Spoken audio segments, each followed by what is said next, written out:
자, 반갑습니다. 두한국 연대기 두 번째 시간 강의를 시작하도록 하겠습니다.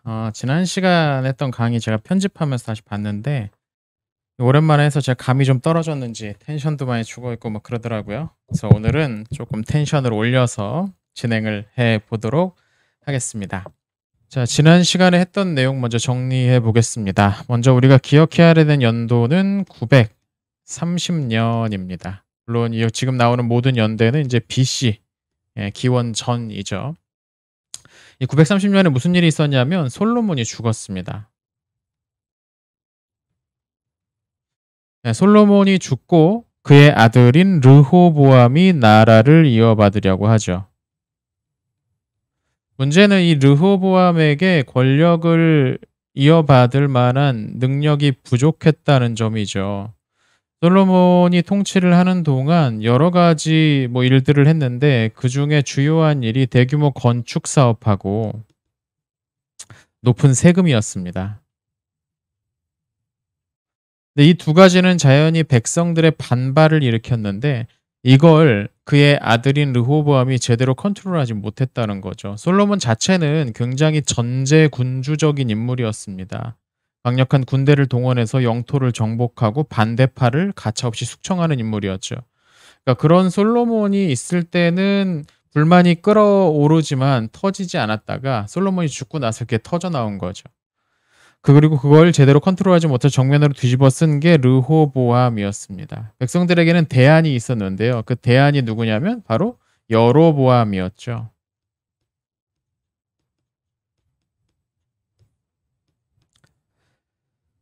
백성들의 지지를 받은 여로보암과 솔로몬의 뒤를 이은 르호보암이 대결을 펼치게 되고 결국 제대로 된 협상, 합의가 이루어지지 않으면서 나라가 둘로 쪼개지게 됩니다. 이게 북부왕국과 남부왕국으로 갈라진 시작이었죠. 자, 북부에는 그렇게 여로보암의 나라가 생기고요. 남부는 르호보암이 다스립니다. 아마 국경은 대략 한 이 즈음 어디였던 것 같습니다. 북부가 훨씬 더 크죠. 근데 북부의 여로보암은 자신의 왕국을 안정시키기 위한 여러 조치들을 해야만 했습니다. 왜냐하면 정통성이 부족했거든요. 르호보암은 아버지가 왕이었으니까 그 왕국을 그대로 이어받는다는 측면에서 혈통으로서의 정통성을 가지고 있었는데 르호보암은 그렇지 못했습니다. 그러니까 이렇게 될 경우에는 좀 초조해지죠. 그래서 그가 했던 몇 가지 정책들이 있는데 그 중에 하나는 동부에 분우엘이라고 불리는 그 도시를 새로 세워서 동부 쪽, 요단강 동부 쪽을 좀 다스리려고 하는 모양을 보였고요. 그리고 수도인 세겜, 세겜성을 중심으로 해서 왕국을 모으려고 하면서 또 하나 중요한 게 금송아지를 만들죠. 단과 베델에 금송아지를 만듭니다. 이 금송아지는 여호와였어요. 남부에 있는 예루살렘에 있는 성전에 사람들이 가지 못하도록 막기 위해서 만들어낸 일종의 대체 여호와였죠. 다만 그걸 여호와를 형상화한 게 금송아지입니다. 이 설명이 여러 가지가 있습니다. 금송아지를 가리켜서 여호와의 모습을 딴 거다라고 말하기도 하고 또 하나는 그 금송아지는 여호와가 앉으시는 일종의 발판으로서 기능을 했다 그런 설명도 있습니다. 여튼 여로보암은 적어도 여호와에 대한 생각을 아예 없애버린 건 아니었다는 거죠. 남아 있었습니다. 하지만 그 방법에 문제가 있었던 거죠. 결국 여로보암의 가문은 그렇게 하나님의 여호와의 인정을 제대로 받지 못하게 됩니다. 선지자들에 의한 강력한 징계, 저주 예언을 받게 되죠. 여로보암이 죽고 그의 아들이었던 나답 때 그의 왕조는 멸망하고 맙니다. 여로보암 왕조는 1대, 2대 만에 곧바로 멸망하고 나죠. 그리고 그 북부 왕국을 새롭게 세웠던 것이 누구냐면 바하사였습니다. 바하사는 원래 여로보암 왕조의 장군이었던 걸로 보입니다. 왕이었던 나답과 함께 블레셋과의 싸움에 나섰다가 반란을 일으켜서 자신이 왕의 자리를 차지하게 되죠. 그동안 남부에서는 르호보암의 아들이었던 아비야 그리고 손자인 아사가 나라를 이어받게 됩니다. 여기까지 이제 지난 시간에 배웠던 내용이었죠. 자, 그럼 오늘 내용을 같이 한번 진행해 보겠습니다. 교재 7페이지 한번 보십시오. 교재 7페이지를 보시면 오늘 본문은 열왕기상 15장, 16장 그리고 역대하 14장에서 16장을 같이 공부를 해볼 거고요. 연대는 기원전 910년부터 869년까지를 같이 보도록 하겠습니다. 이번에 활동했던 주요 선지자로는 아사랴, 하나니, 예후 등이 보이네요. 자, 그 아래쪽에 보면 이 시기의 왕들, 오늘 배우게 될 왕들입니다. 남부에는 아사가 있고요. 북부에는 왕이 여러 명이죠. 바아사, 그의 아들 엘라, 그리고 시므리, 디브니, 오므리, 아합 등의 6명의 왕 이야기를 오늘 같이 한번 배워보도록 하겠습니다. 자, 교재 8페이지 한번 보시죠. 910년을 전후해서 팔레스타인 지역의 정세가 매우 긴박하게 돌아갑니다. 왜냐? 910년에 바로 조금 앞서 있던 913년, 기원전이에요. BC 913년에 르호보암이 죽고 그의 아들이었던 아비야가 즉위합니다. 여로보암이 이 틈을 타서 유다의 국경을 침범했지만 아비야에 의해서 격퇴가 되죠. 그리고 도리어 베델 인근 지역의 영토까지 내어주게 됩니다. 3년 후에 아비야가 죽고 그의 아들인 아사가 왕위를 계승합니다. 이게 910년입니다. 근데 지난 전투에서 피해를 많이 입었던 여로보암은 제대로 이제 그 새로운 왕이 즉위했을 때가 제일 취약한 시기거든요. 왕권이 안정되지 못했기 때문에. 그 틈을 내서 공격하지 못하고 얼마 후에 세상을 떠납니다. 이게 909년입니다. 그러니까 913년에 아비야가 즉위하고요. 예, 남쪽이죠. 그리고 얼마 후에 아비야와 여로보암 사이에 전쟁이 일어납니다. 그리고 나서 아비야가 죽고 아사가 계승한 게 910년. 그리고 다시 909년에 여로보암이 세상을 떠나죠. 그의 아들인 나답 즉위. 예.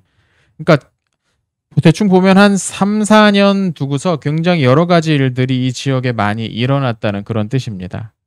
그리고 나답 역시 하나 더 있죠. 그리고 나답 역시 908년에 바로 1년 후에 나답이 역시 살해되고 말죠.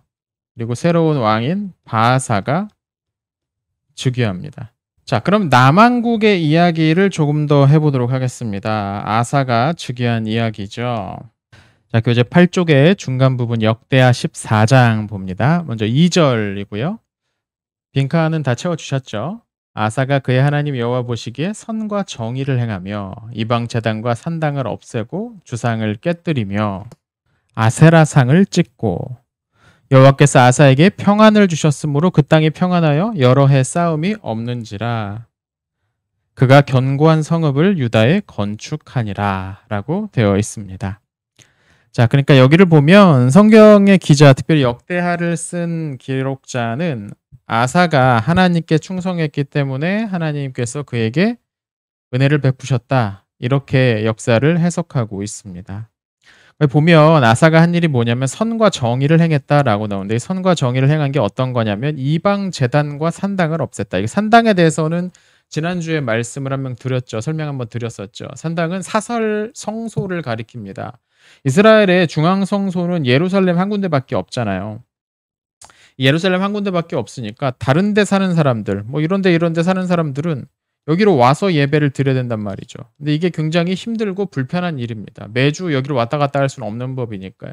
그래서 각자의 처소에 특별히 이제 산 위에 높은 곳에 여기서 산이라고 해서 꼭 무슨 한라산, 백두산, 뭐 지리산 이런 높은 산을 떠올리시면 안 됩니다. 이 동네는 그렇게 높은 산이 없습니다. 대체로 낮아요. 산 자체가. 그냥 야트막한 언덕 수준입니다.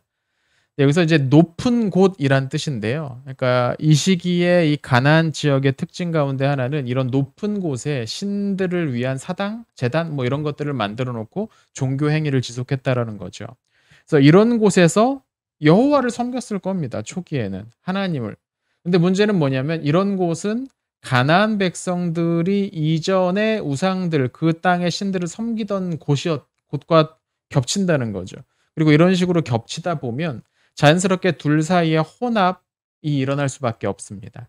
이 산당의 가장 큰 문제가 그런 혼합주의적 신앙 생활이 초래될 수밖에 없다. 유도될 수밖에 없다는 그런 문제였던 거죠. 그래서 중앙에 있는 왕들은 이런 산당들을 없애기 위해서 초기부터 굉장히 일들을 많이 합니다. 굉장히 이런 것들을 없애기 위해서. 왜요? 그래야 중앙 성소가 좀 더 중요하게 여겨질 테니까요. 이 중앙 성소가 중요한 이유가 뭐냐면 이 중앙 성소를 관리하는 게 왕입니다. 왕궁과 바로 옆에 붙어 있으니까요. 그러니까 성소를 중앙에 딱 하나만 만들어 놓으면 자연스럽게 그것을 관리하는, 그리고 그것의 지지를 받는 왕의 권위도 높아지거든요. 다윗이 이런 것까지 예상하고서 성소를 중앙에 시도해 만들려고 했던지는 모르겠습니다. 하지만 결과적으로는 그런 모양이 되었던 것은 사실인 거죠. 실제로 왕정 후기로 들어가면 이 성전 세력과 왕실 세력이 서로 견제하기도 하면서 서로 연합하기도 하거든요. 연합할 때 여러 가지 이제 문제들이 좀 많이 일어나기도 하고요. 이 이야기는 뭐 뒤에 나올 때 이제 차차 이제 보도록 하겠습니다. 자, 아무튼 910년에 그렇게 아사가 남부 왕국의 왕이 됩니다. 아사의 아버지가 누굽니까? 아비야입니다. 이 아비야의 업적 가운데 여러 가지 일들이 있었는데 그게 뭐냐면 초반에는 나라를 잘 다스렸습니다. 북쪽에서 내려왔던 뭐 레위인이라든지 제사장들이라든지, 그러니까 여호와를 경건하게 믿는 사람들이 많이 내려와서 그의 통치를 도왔다. 그래서 초기 3년은 잘 됐다. 뭐 이런 기록이 지난주에 같이 배웠던 내용이 있었어요. 근데 그 뒤로 약간 변질이 되었고 그 결과 문제가 뭐냐면 이집트의 공격이 있었습니다. 이집트의 공격을 받고 아비야가 한 게 뭐냐면 요새를 건축하는 일이었어요. 예루살렘을 중심으로 해서 1차 방어선, 2차 방어선, 3차 방어선 하면서 든든한 요새들을 곳곳에 설치하게 됩니다. 그렇게 되니까 자연히 그의 아들이었던 아사 시대에는 남쪽의 침입을 걱정하지 않을 수가 있었던 거죠. 그래서 아사는 초기 10년 동안 군사적으로나 큰 뭐 전쟁 없이, 이 전쟁이라는 거냐 돈이 굉장히 많이 드는 일입니다. 그래서 이건 안 하면 안 할수록 돈이 굳는 일이죠.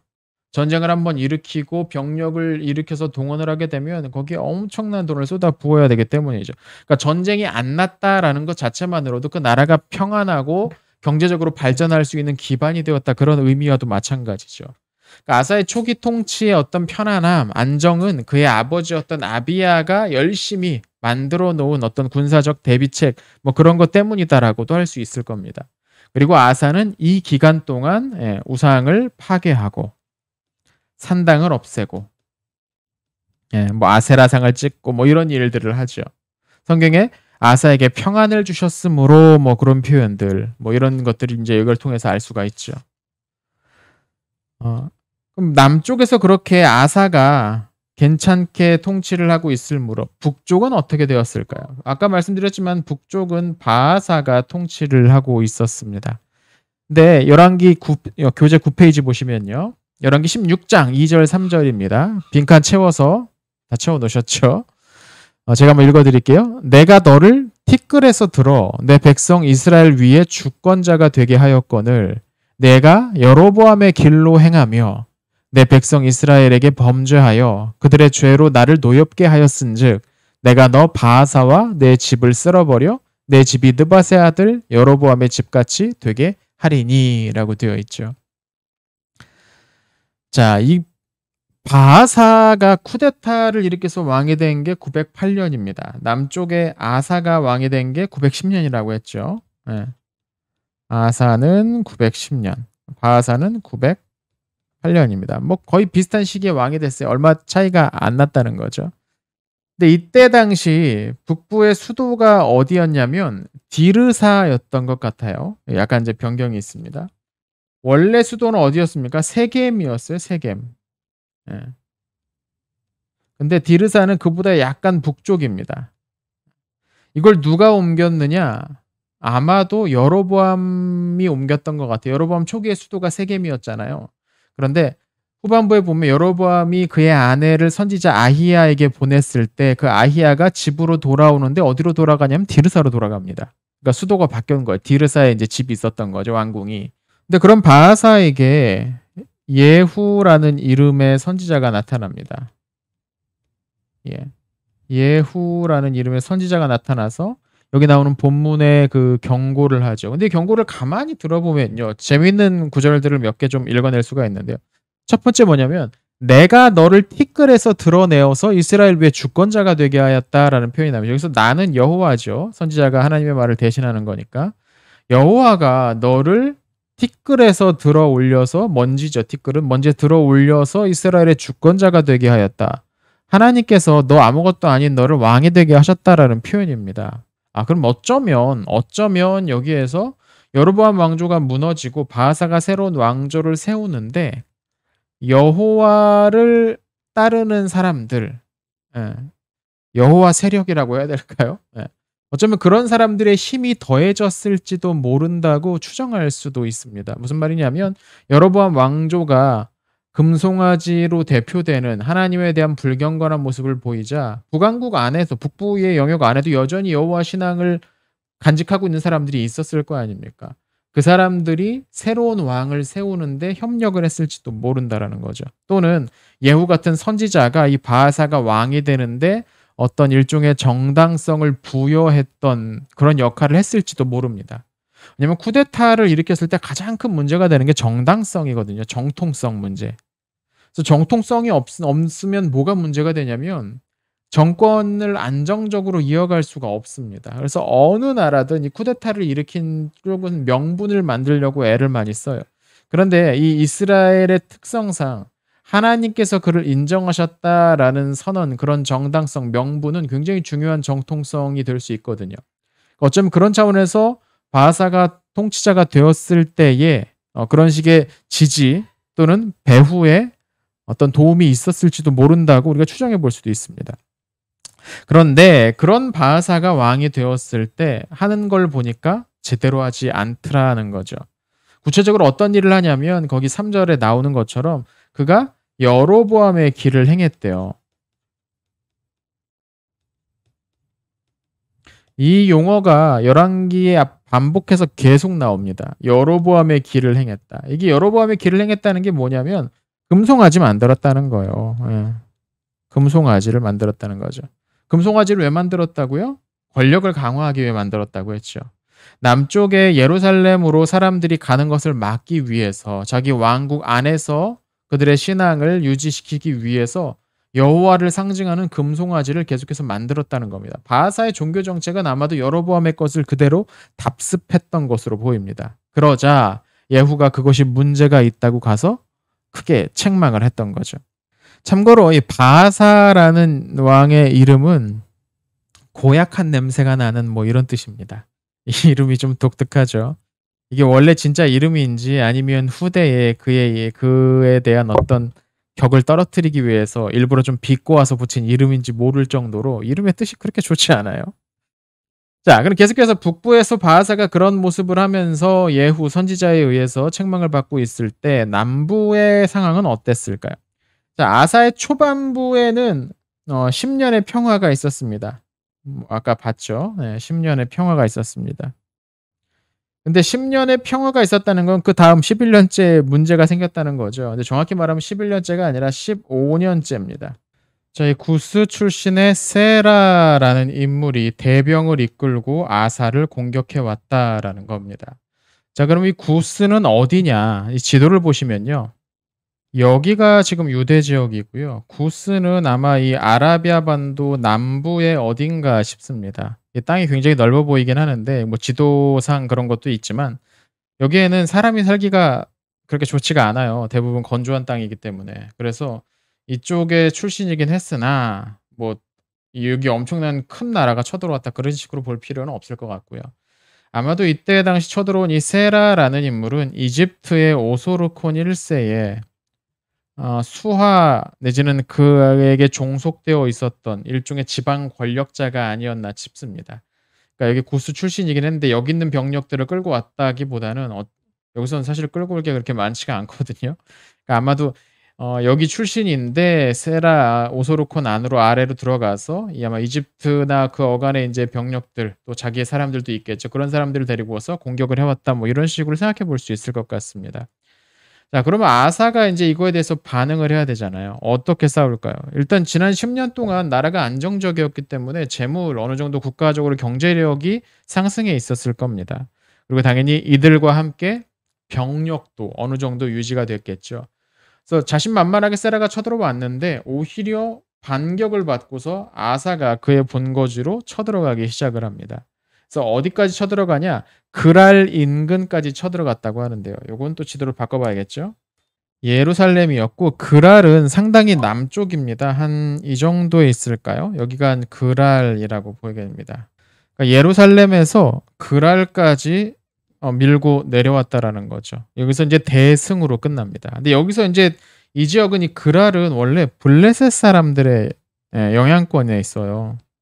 이 당시까지만 하더라도 여전히 블레셋 사람들은 이 해안 지역, 유대 남부 지역의 영토를 갖고 있고 자신의 영향력을 유지하고 있었는데 이 지역을 아사가 공략을 했다? 이 말은 아마도 이 남부 지역까지 유대의 영토가 유다 왕국의 영토가 꽤 확장되었다. 영향력이 확장되었다. 그런 의미로도 읽어볼 수가 있을 것 같습니다. 교재 10페이지 보면요. 자, 그렇게 전투에서 대승을 하고 나서 무엇을 하느냐? 큰 축제를 벌여야겠죠. 이제 전리품도 엄청나게 획득을 했으니까요. 역대하 15장을 보면 이것이 아사왕 제15년 셋째 달에 있었다라고 되어 있습니다. 이때 많은 사람들이 전쟁에서 이겼으니까 이걸 축하하기 위해서 예루살렘을 찾아와서 거기서 많이 모였습니다. 그리고 12절 13절에 보니까 그 교재 10페이지입니다. 또 마음을 다하고 목숨을 다하여 조상들의 하나님 여호와를 찾기로 언약하고 이스라엘 하나님 여호와를 찾지 아니하는 자는 대소남녀를 막론하고 죽이는 것이 마땅하다. 엄청난 결의를 하는데요. 뭐라고 결의를 하냐면 하나님만 찾아라, 여호와만 찾아라, 여호와 안 믿는 놈들은 다 찾아서 죽여버리자. 뭐 이런 결의를 했다라는 거예요. 어디서? 예루살렘에서 어떤 결의 대회 막 이런 걸 한 겁니다. 큰 축제와 함께. 약간 쌀벌하긴 합니다. 아사 제위 15년째에 있었습니다. 그러니까 이거는 거기 교재에도 설명되어 있지만 역대하 14장 3절에서 5절이나 열왕기상 15장 12절에 나오는 그 즉위 초에 우상 제거를 했던 것과는 별개의 사건이었던 것 같아요. 왜냐면 제위 15년째에 있었던 일이니까. 그런데 문제는 뭐냐? 돌아온 아사가 강력한 여호와에 대한 신앙으로 우리가 다 같이 뭉치자, 남부왕국을 뭉치기 위해서 그렇게 요구를 했을 때 이것에 대해서 반발했던 인물이 한 명 있었다는 거죠. 그게 누구냐? 왕의 태후라고 나오는데 마아가라는 인물입니다. 이 마아가가 태후라고 나와요. 보통 태후면 왕의 어머니입니다. 예. 열왕기상 15장 9절, 10절을 보면은 뭐라고 나와 있냐면 예루살렘에서 41년 동안 아사가 다스리니라 그의 어머니의 이름이 마아가라 아비살롬의 딸이더라라고 되어 있어요. 그의 어머니가 마아가다. 아비살롬의 딸이다. 기억나십니까? 우리 지난주에 그 르호보암 때 어떤 정략 결혼과 관련한 내용들을 살펴봤었는데요. 다시 한번 슬라이드를 한번 보죠. 자, 요 그림이었는데요. 이때 당시 마아가의 아버지가 압살롬이었잖아요. 이게 이제 아비살롬입니다. 히브리어로는 똑같아요. 네.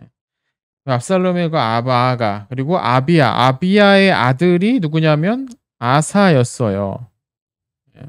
그러니까 저 기록은 아비살롬의 아들 마아가가 아사의 어머니다? 이거는 기록에 안 맞잖아요.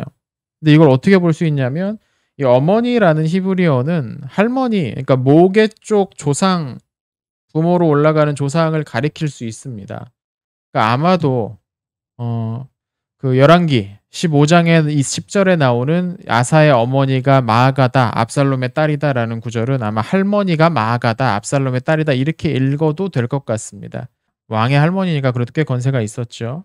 근데 아사가 이렇게 오직 하나님만 섬겨야 된다, 여호와만 섬겨야 된다라고 사람들을 막 이렇게 모아가지고 결의를 할 때 이 마아가가 나서서 왜 그래야 되느냐라고 반대를 했던 인물이라는 거죠. 그래서 이 마아가가 왕의 이 조치에 대해서 반대해서 열왕기를 보면 아세라상을 만들었다라고 되어 있습니다. 아세라는 지난 시간 설명했죠. 바알의 부인. 그러니까 가나안에서 널리 섬겨지던 우상입니다. 여신으로서 섬겨지던 선신입니다. 마아가가 왜 아사를 섬겼는지는 모르겠습니다. 아무튼 뭐 그 땅의 백성들과 어울리면서 그런 것들을 섬기게 되었는지 어땠는지 모르겠는데 자신의 아세라상을 포기하지 않으려고 한 거예요. 근데 아사는 아까 말씀드렸잖아요. 우상들 다 파괴해야 된다라고 막 그 10년 동안 초기 10년 동안부터 애를 많이 썼는데 결국 마아가가 끝내 그걸 포기하지 않으니까 자기 할머니인데도 불구하고서 그 지위를 에서 쫓아내 버립니다. 그리고 이 아세라상을 찍어서 기드론 시냇가에 불살랐다. 뭐 이런 표현이 나오죠. 어, 그러니까 그 정도로 아사는 어떤 열렬한 여호와 숭배 의식에 사로잡혀 있었던 것 같습니다. 이 개혁의 분위기를 계속 이어가려고 했던 거죠.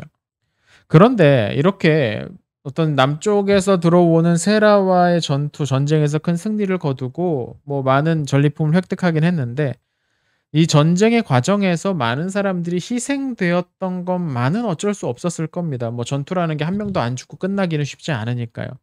또 이런저런 일정 물적 자원들이 소비가 됐겠죠. 전리품은 얻었죠. 근데 죽은 사람들이 살아나는 건 아니잖아요. 그러니까 여러 가지 이제 피해가 있었고 이렇게 전투를 한번 크게 치르고 나면 민심이 뒤숭숭해질 수밖에 없습니다. 일단 죽은 사람의 가족들, 남편이 죽었어요. 아빠가 죽었어요. 남은 가족들은 대단히 힘들 거 아니에요. 그리고 여러 가지 것들이 많이 징발되면서 비상 상황이 되었기 때문에 평소와 같은 삶을 바로 돌아가는 건 쉽지가 않습니다. 바로 이 틈을 노려서 북부왕국의 바하사가 행동을 개시하죠. 교재 16장 1절에서 2절인데요. 거기 한번 읽어보겠습니다.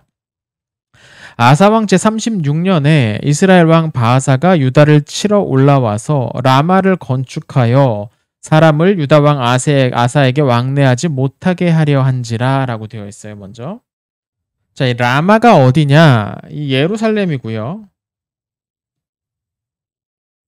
예루살렘. 그리고 라마는 예루살렘의 바로 북쪽에 있는 곳이 라마입니다. 디르사는 뭐 이 정도 있겠죠. 네. 그러니까 여기에 요새를 건축한다. 이 말은 무슨 말이냐면 바로 남쪽에 예루살렘을 견제하는 그런 의미가 있었습니다.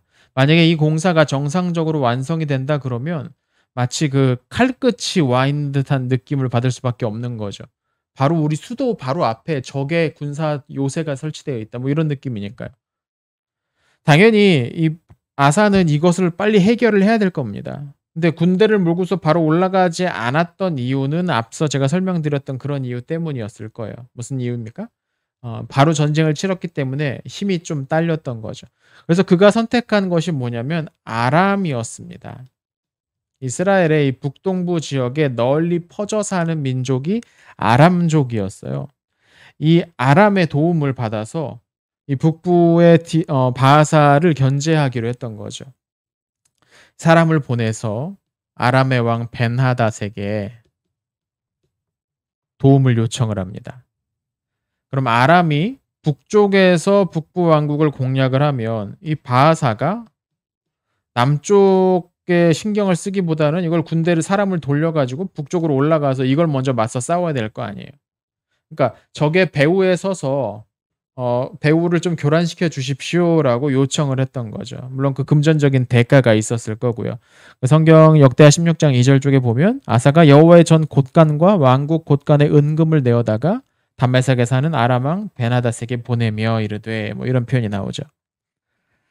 일단 그렇게 바하사 계획했던 대로 바하사는 아람의 침략을 막기 위해서 군대를 사람들을 북쪽으로 돌립니다. 그런 남쪽에 라마는 제대로 건축되지 못했죠.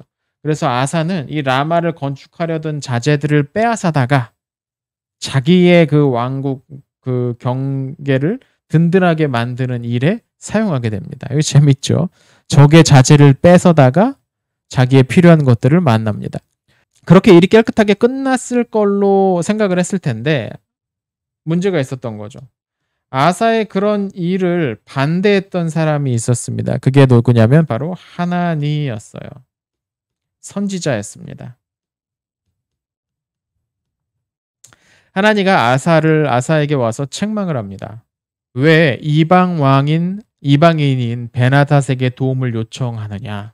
그에게 하나님께서 너에게 주신 것을 갖다가 바치느냐라고 꾸짖은 거죠. 하나님을 의지하지 않고 왜 그렇게 했느냐라는 거였는데 아사는 그게 기분이 또 나빴습니다.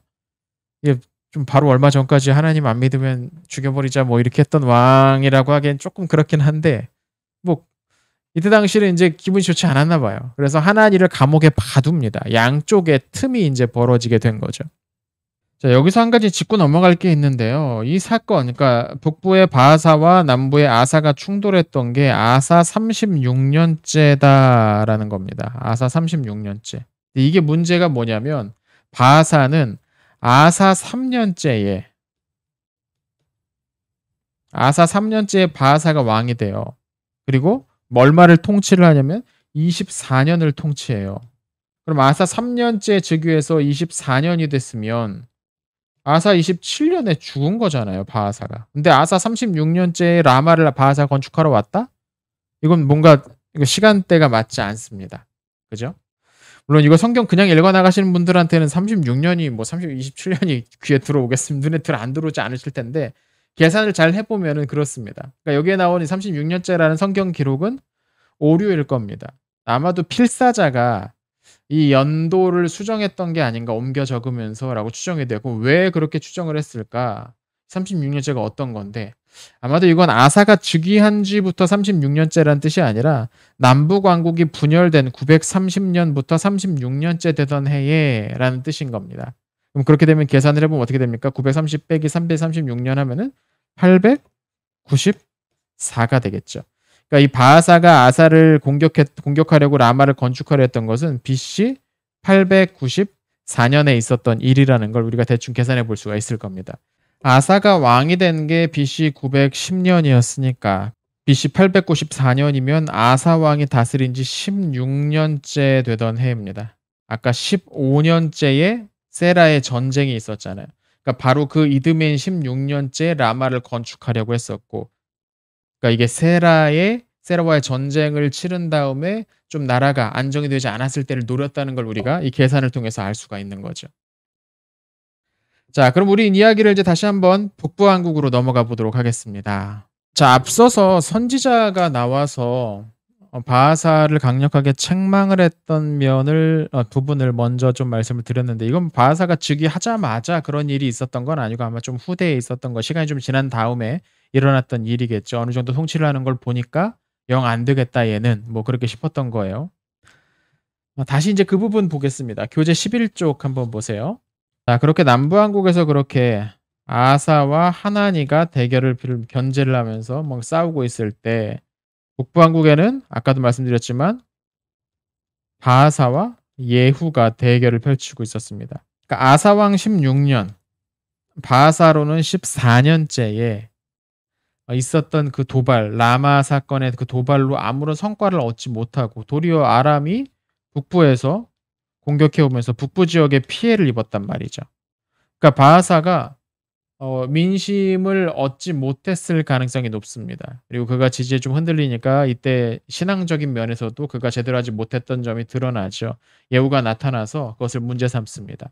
북부왕국에 여전히 여호와 신앙에 충실했던 사람들, 여호와 신앙을 간직하고 있었던 사람들이 남아 있었던 거예요. 하지만 그래도 바하사는 꽤 오랫동안 다스립니다. 이 이후에도 10년 동안. 그래서 그가 총 다스린 기간이 이제 24년이니까 굉장히 오랫동안 다스렸죠. 886년까지 다스립니다. 그리고 그의 뒤를 이어서 왕이 된 게 누구냐? 엘라였습니다. 엘라. 문제는 성경은 뭐라고 말하냐? 엘라는 2년 동안 다스렸다라고 나오죠. 2년. 지난 시간에 말씀드렸죠. 북부왕국은 왕이 되자마자 1년이라고 세고 남부왕국은 왕이 되고 올해 지나고 다음 해부터 1년이라고 셉니다. 계산 방법이 달라요. 그러니까 북부왕국에서 2년 동안 다스렸다라고 하는 건 실제로는 1년도 다스리지 못했다는 그런 의미일 가능성이 높습니다. 그리고 정상적인 상황에서 어떤 왕이 1년도 다스리지 못하고 죽었다? 이건 뭐 갑자기 병들어 죽었다 아니면 또다시 쿠데타가 일어났다라는 거죠. 그렇습니다. 북부왕국엔 다시 한번 쿠데타가 발생을 합니다. 언제냐? 885년의 일이었습니다. 바로 이듬해죠. 이 해는 북부왕국 역사에서 또 굉장히 중요한 해입니다. 여러 가지 일들이 동시에 발생했거든요. 11쪽 교재 6번 한번 보겠습니다. 열왕기상 16장을 읽고 다음 빈칸을 채워봅시다. 9절 10절인데요. 엘라가 디르사에 있어 왕국 맡은 자 아르사의 집에서 마시고 취할 때에 디르사는 이쯤에 있죠. 그 신하 곧 병거 절반을 통솔한 지휘관 시므리가 왕을 모반하여 시므리가 들어가서 그를 쳐 죽이고 대신해서 왕이 됐다. 이게 유다의 아사왕 제27년이다. 이렇게 되어 있어요. 그러니까 여기서도 이제 문제가 생기죠. 아까 읽었던 것 중에 아사왕 36년에 바하사는 내려올 수가 없어요. 왜? 유다왕 아사 27년에 이미 엘라가 죽었으니까요. 그의 아들인. 자, 시므리라는 인물이 등장을 합니다. 885년 시므리라는 인물이 등장해요. 이 시므리가 들어와서 수도에 있던 엘라를 죽이고 새로운 왕이 되죠. 근데 문제는 뭐냐? 이 시므리가 제정신이 아니라는 거예요. 시므리는 일종의 광기에 사로잡혀 있었던 인물입니다. 시므리의 이 광기는 워낙에 명성이 높아서 후대에도 야 시므리처럼 뭐뭐한다라는 표현이 남아있을 정도였어요.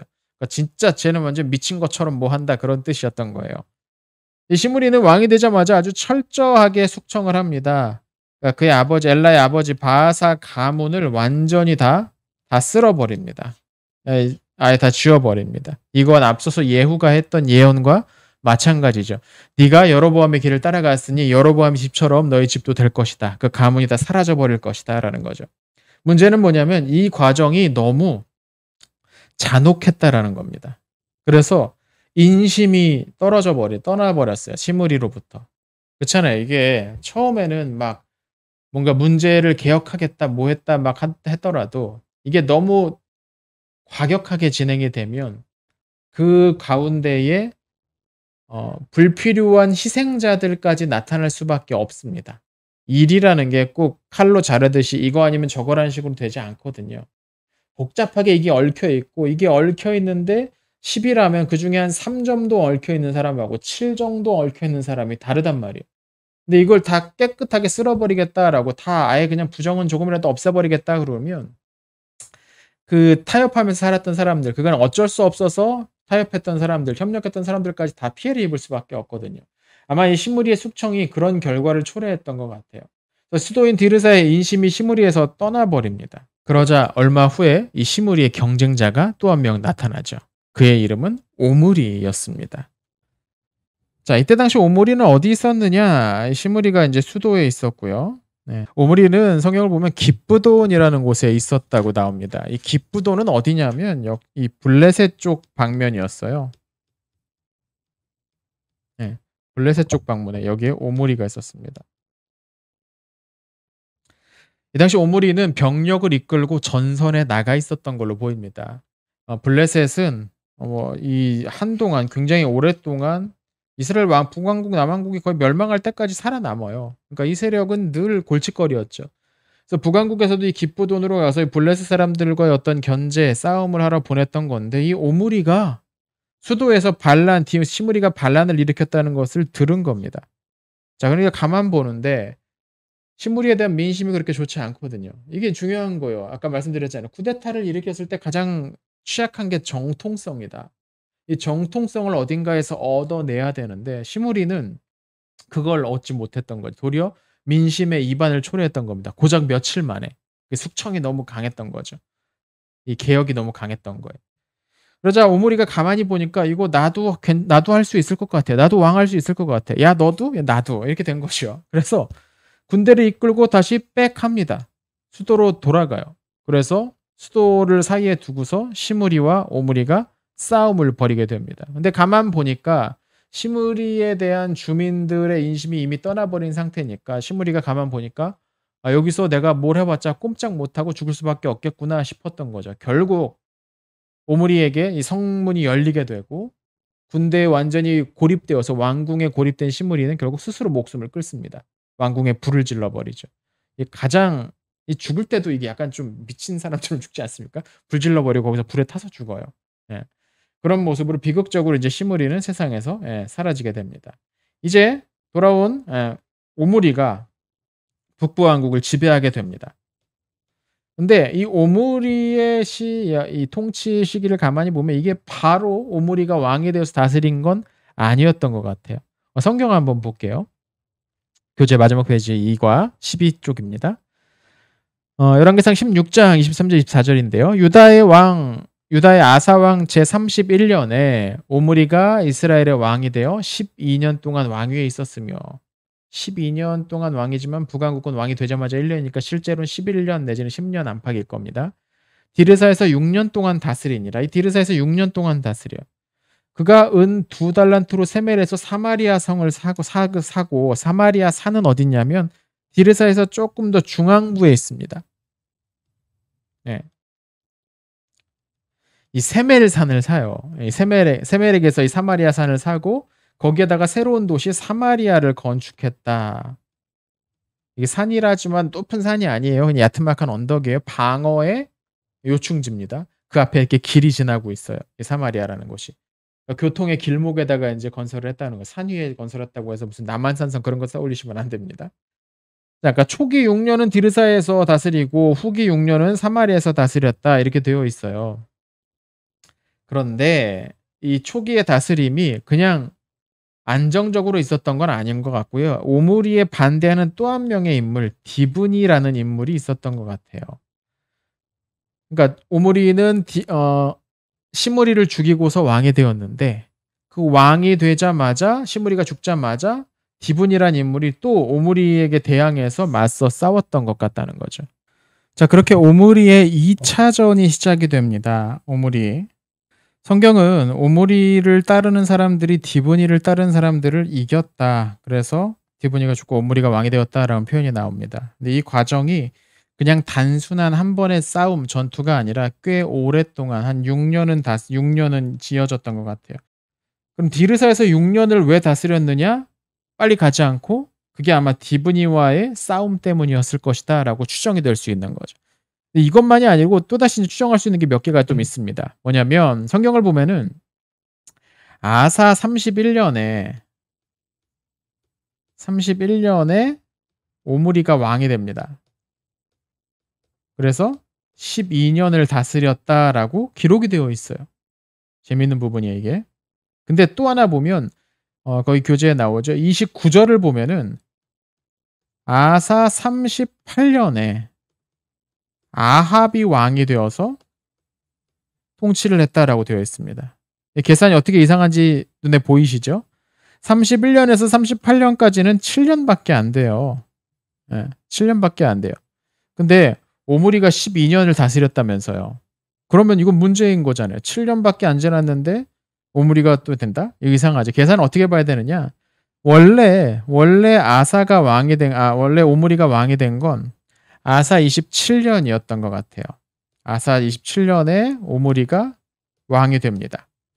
그럼 아사 31년에 있었던 일은 뭐냐? 오므리가 단독으로 왕이 된 거예요. 단독 통치를 시작한 거예요.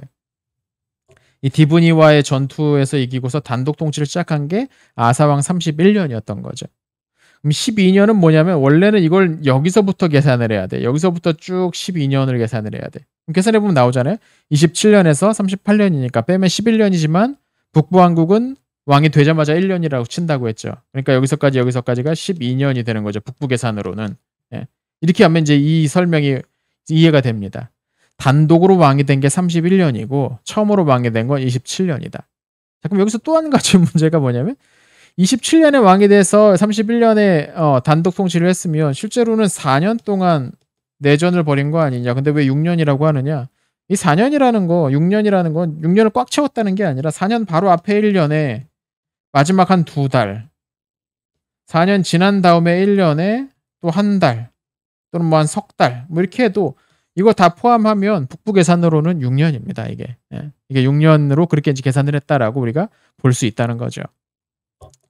자, 그렇게 6년 동안 내전을 통해서 결국 단독 통치자가 된 오므리는 이 내전을 너무 오랫동안 지속했더니 디르사에서 더 이상 머물 수가 없었던 것 같아요. 그것도 그럴 것이 시므리가 여기서 죽으면서 다 불질르고 죽어버렸고 전쟁터가 됐으니까 민심도 아마 되게 흉흉했을 거고 여기 오래 있기가 어려웠던 거죠. 그래서 사마리아로 옮겼고 그 사마리아에서 왕궁을 새로 짓고 수도로 삼습니다. 그리고 이 사마리아 수도는 북부왕국이 멸망할 때까지 계속 북부왕국의 수도로 작동을 하게 되죠. 자, 그렇게 오므리에 관한 설명을 마치고 남부로 한번 넘어가 보죠. 남부왕국에는 여전히 아사가 통치를 하고 있었습니다. 아사가 오래 통치를 하죠. 이게 굉장히 중요합니다. 그래서 아사 몇 년, 몇 년, 몇 년을 북왕국에서 일어난 사건들과 이렇게 맞출 수가 있어요. 역사를 어떤 사건을 재구성하는 데 있어서 아사의 긴 통치 연대가 굉장히 도움이 많이 됩니다. 상대적으로 이 아사의 왕국은 평안했던 것 같습니다. 북부는 뭐 계속 쿠데타 일어나고 반란 일어나고 난리도 아니었었는데 남부는 그런 일이 좀 적었던 거죠. 아사의 평안한 삶이 깨진 것은 아사왕 39년째 되던 해였습니다. 이 39년이면 어떤 해입니까? 아까 38년에 아합이 왕이 됐으니까 39년이면 바로 그 이듬해죠. 이때 어떤 일이 생기냐면 발에 병이 생깁니다. 발병이 났습니다. 그래서 통치를 제대로 할 수가 없게 돼요. 무슨 병이 생기면 통치를 제대로 할 수 없을 정도냐? 뭐 통풍이 아니었을까요? 그냥 건드리기만 해도 아프고 막 그런 상황이 아니었을까요? 어쨌든 39년째부터 제대로 통치하지 못합니다. 아사가 총 통치한 게 42년 동안 통치를 하는데 그때까지 제대로 나라를 다스릴 수가 없어요. 그래서 이때 누가 나타나냐면 아사의 아들인 여호사밧이 나타납니다. 그래서 여호사밧이 섭정으로 아버지 대신 나라를 다스리죠. 이게 약 3년 동안 지속됩니다. 근데 이 3년의 통치는, 이 3년 기간은 아사의 통치 연대에도 들어가고 여호사밧의 통치 연대에도 들어가요. 그러니까 두 왕의 통치 기록은 이렇게 약간 겹치게 되는 겁니다. 이 3년 동안 왕이 되면서 왕으로 다스린 기간이 그렇게 겹치게 된다는 거. 물론 이건 이제 성경 그냥 읽어 나가시면 별 뭐 눈에 안 들어오고 넘어가실 수 있는데 이거 일일이 연대 따져가면서 계산하면서 정밀하게 읽으시려면 이제 그렇게 보셔야 된다는 거죠. 자, 그렇게 869년 아사가 세상을 떠나고요. 그리고 이제 새로운 왕인 여호사밧이 북부의 새로운 왕인 아합과 이제 마주하게 됩니다.